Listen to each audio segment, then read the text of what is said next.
Some quick Dasein analysis on or phenomenology of the current situation on an attempt to show how thinking of Dasein is superior to using the current fact norm or the de fact in the law. I think is the more powerful because we have kind of jurisocracy situation to a certain extent. Shapiro's usage comes from that.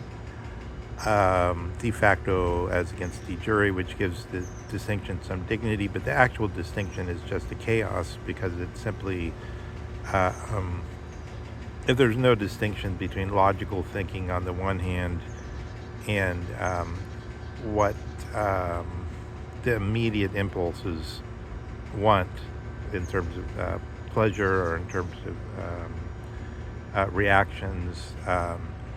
If the distinction can't be made, then you get into chaos because you don't know which master to follow. You don't know if you want to follow the considered opinion of reasoning or of kind of more Socratic opinion, or if you want to follow what strikes one as pleasant or pleasurable in the moment. If you can't do that on the whole country, it's sort of like people are giving their assent to saying this botanic garden is pleasant, and then somebody else says, "No, it's not. It's not merely pleasant. It's glorious.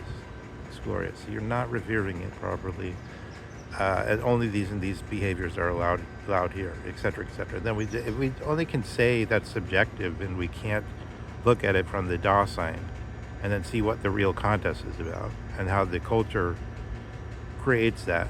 Then we get stuck in this stupid. We make up there's the botanic garden as a fact, independent in a abstract, isolated nowhere, and then we could distinguish that in certain processes, like saying the jury is the one. Don't badger that witness. Um, don't get argumentative on that witness there because we only want him to deliver some facts to us. We don't want anything else. We don't want his agendas to come in here or your agendas to come in here. And then this fact takes on a certain sense in the role playing of the court, and it also seems to have an objective kind of that interpretation of fact versus what these other functions of trying to frame the thing, trying to give it tell people how to understand it and what decisions should follow from how they enter, what the corollaries are of their thinking. That all works in the legal system, and then it has a certain sense, like the Shapiro version again. And then what happens is that comes into conflict with the fact that everybody talks about facts and subjectivity, or facts and norms. Norms is a more academic way of talking about it, but I think people in ordinary life say, "Oh, that's subjective," or "That's that says more about you than it does about whatever it is you're talking about." They'll say something like that.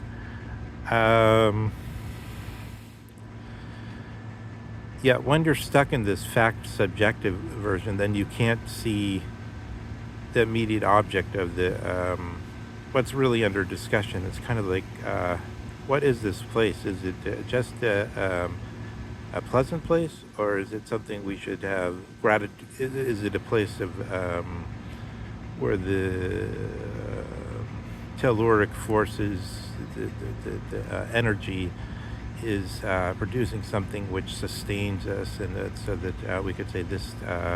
We're not the keepers of this garden, but it's sustaining us. It's keeping us. So you notice how there's not just a narrative, but if people really take it directly like that, and they're kind of doing some kind of primitive Greek dances, which, however, still have what Strauss called dignity. So this is one of the big things of these questions. Where do we put, at the level of fact value, this question of the fact that dignity or Word, auf Deutsch, worth, really, dignity or worth. There's a lot of talk of the last 50 years or so, especially in Catholic circles, about dignity talk, so-called, and Samuel Moyne's one of the big experts on how this has come in and what this means. So he has presented some evidence, which I thought was interesting, about some head of Bernard College in Columbia, who puts out this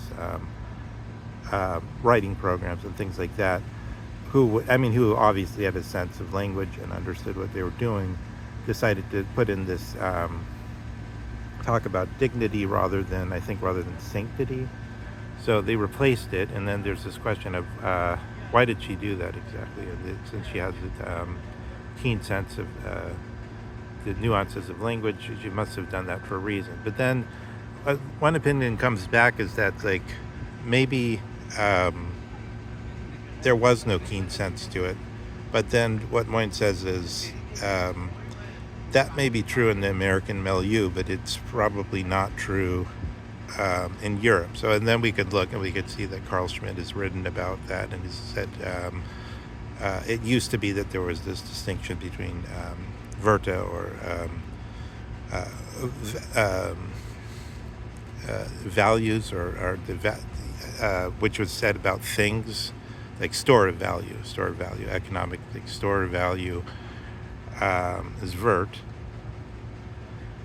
and then there was something else, Würde, which would be like worths or dignity, which was said of human beings, but that this has collapsed. So in this sense, I think that's why, because that was part of the daily way people lived in Germany in Schmidt's time, when that collapsed, you could see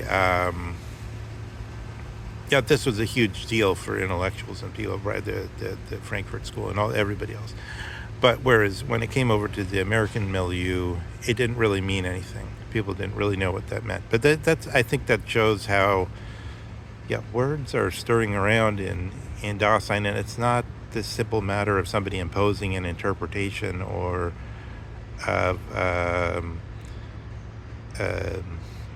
some kind of trick, or it's not this simple matter of you say there's a fact independent of itself, and then you're attaching on this value to it, or this subjectivity. So think about it this way: the main notion of fact in the natural sciences is really to say that the fact means something causal, that has causal power.